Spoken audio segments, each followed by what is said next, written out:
person has to be able to convince you that whatever he's saying is true. And that requires a lot of convincing, or maybe just a few words. And that can be the situation which we face every day. It may not be on religious or cultural means. It's just maybe some social approach of life, or a normal, casual conversation. And you will realize that the person will have to find means to convince you.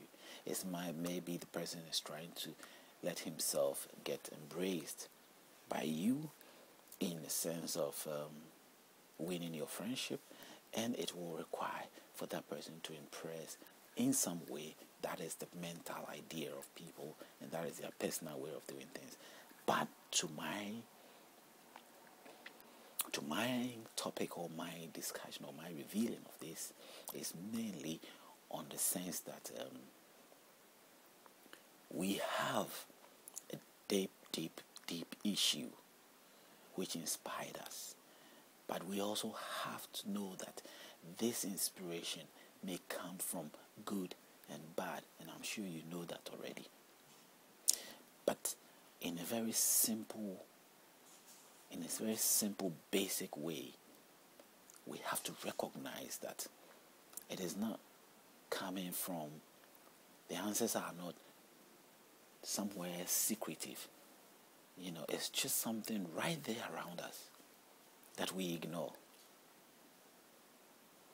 The very nice person, a very nice fellow out there that you may not necessarily sort of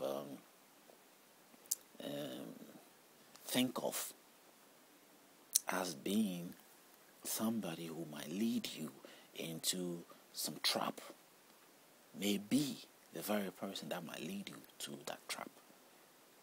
I believe religion is a trap. I believe culture is a trap. Now, are there good things to it? As far as this life is concerned, there are good things to it. But what life is there again except this life?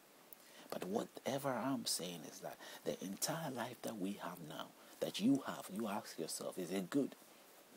There are others that will agree. There are few, or maybe more, that will say that they have a good life and that life is good. There are others that will say otherwise. No, it is not. But in both ways, would everybody accept that there is good and bad in the life that they have accepted? Then that is the honest truth that I would have required or want to hear from anybody. Because despite the good side that I may know, that I may come across, does the good things that I know outweigh the bad things? Is the question. Does the bad things outweigh the good things? That is what needs to be sort of recognized. Now, do we need life where there are bad things? Absolutely not. Now, when God comes into play, I would say that God's ways are to sort of solidify the good things that we hope for every day. The things that does not make us sad, that not make us regret, does not make us look back. The things that guarantees our health, guarantees our soundness of peacefulness, especially where there isn't any kind of mixed feelings in our lives, where the differences of our life are not important, or are not recognized, or does not really stand in the way of our life, where we virtually don't even have differences of the sense of character-wise. Because we probably have to look different in so many ways, in our looks, in our appearances, but I'm talking about the core culture, the character that we build, that we have in our life. Should there be any differences in our culture, in our character, in the way we sort of relate or socially unite in life? I don't think so.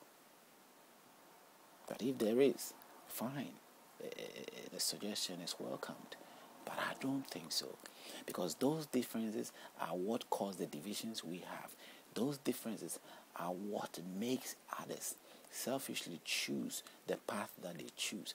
Those differences is what makes others consider themselves more as a priority, and the life of the other is baseless and unnecessary and can be wasted as they so please. The death of somebody did not happen most of the time, did not happen just by natural means. Mostly are by accidental means, or let's say deliberate act of others, aware or unaware. Now, what I'm saying, aware or not aware, I'm trying to put it here for, let me explain it much more, a little bit further.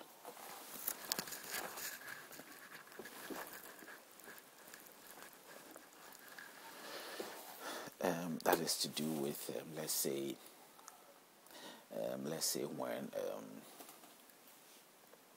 somebody is polluting the world or polluting something at certain locations, he might not know that he's not aware that his actions is causing the death of the other, and that situation is also there, and that person may be distance away and haven't got a clue of the death that he's causing somewhere else. That happens. And there are others where deliberately they are done to sort of exterminate the other fellow human being. That also happens. So we have these things taking place in this society that we live. Now you ask me if your life is going well as a singular person, and generally the life isn't better, you think that all is well? I mean, come on, how can that be? It may be that the air in Britain is always clean, but the air sometimes in that we see in Britain may surround or move or swift or somehow drift its way to Africa, and from Africa comes in.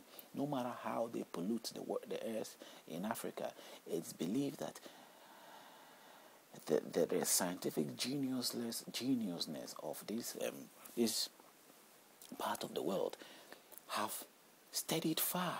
They started their ways very far, and nobody knows why they got the ideas and moved to this level so fast.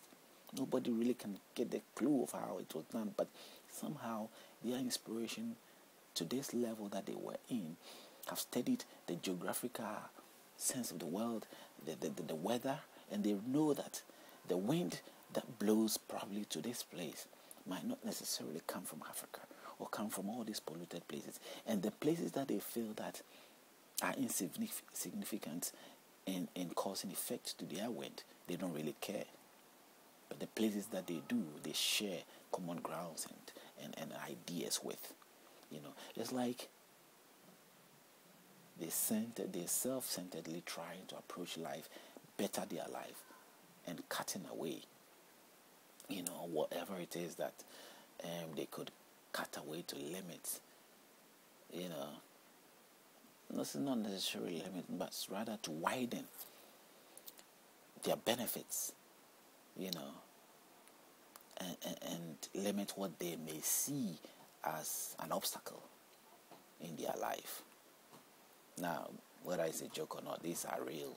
Now, there is a sense of huge amount of convincing, or amount of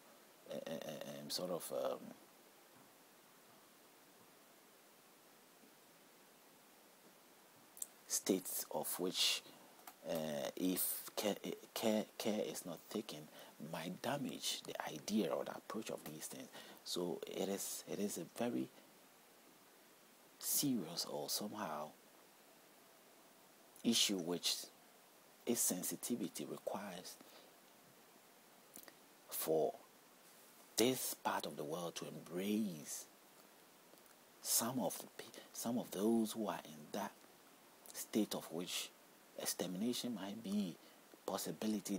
The attempt sort of embrace them, to use that to convince the ideas and the promotion of whatever is intended to be done, or is intended to be pursued. Now, if you're getting what I'm trying to say,